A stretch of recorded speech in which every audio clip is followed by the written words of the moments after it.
which I like to refer to as the corporation of Scientology, or perhaps organised Scientology. When the church moved to the Castle Ray Street address, I was the case supervisor. That meant that what I did was I wrote programs for all of the people who are going to receive spiritual counselling, and I would then write instructions for each session. So that was my role. In the early 80s, I went across the United States. I was invited to, in fact, go to Win. I ended up in the flag service. But when I arrived in LA, I was sort of in hold for a short period, and I was doing errands for the messenger org, because I had nothing else to do. One of the messages I had to do was to take this stack of folders, these are the counselling folders, down to the RPF. Now the RPF is the Rehabilitation Project Force. I was astounded by the conditions in which they lived. They were down in the dungeons of that big, huge building you've seen probably photographs of, and the lighting was very poor. It was absolutely filthy. They were dressed in very filthy clothes, and you could feel the energy was right out the bottom.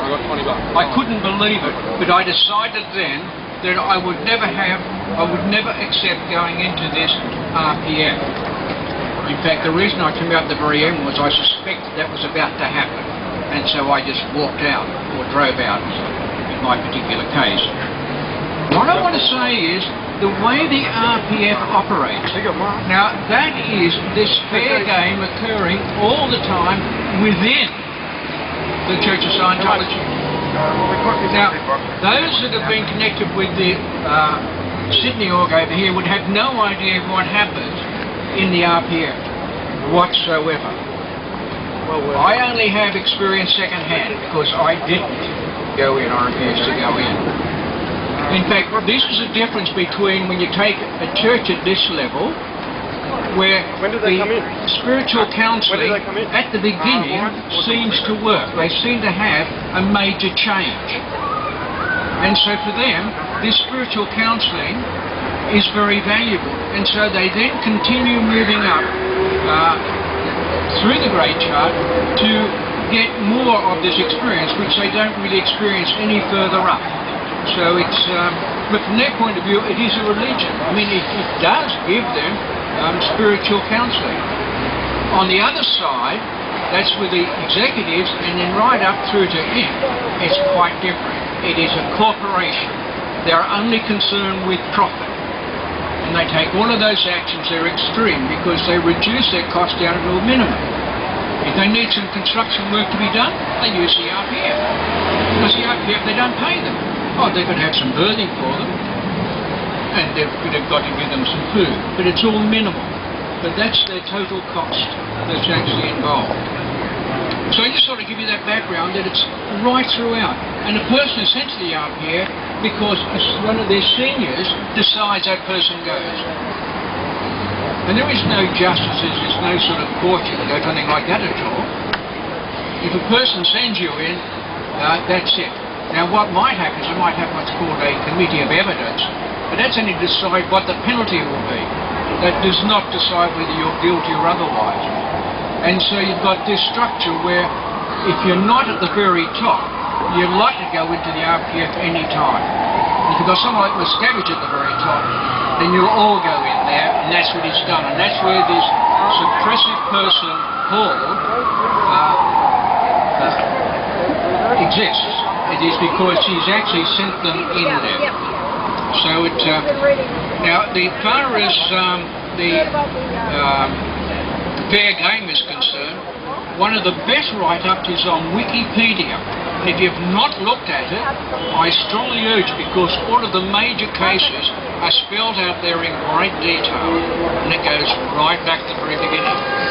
You see, what people don't realise about Hubbard is that he had all the signs of being a delusionary paranoia. And that explains everything that's happened. Why because with a delusion, when a person is illusionary, if you have a daydream about, in fact, taking taking on 10 people and beating them, that becomes part of their life experience.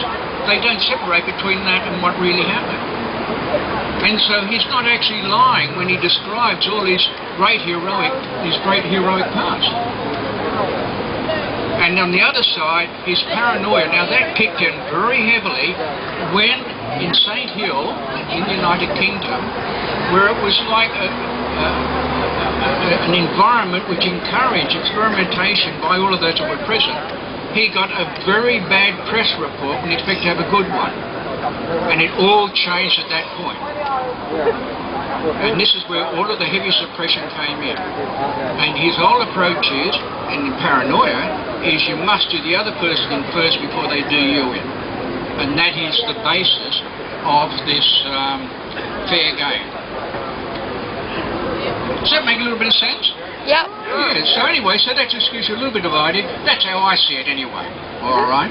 It's, well, I don't claim to be an expert in this, but I've had a little bit of experience. Some 15 years of it. And I moved right up near the top. But fortunately I was able to get myself seconded out of it. And I actually came away from the top without actually going via the RPF. Okay, now, any questions any of you have about Scientology, or particularly about the fair game, I'll be only too happy to answer the questions.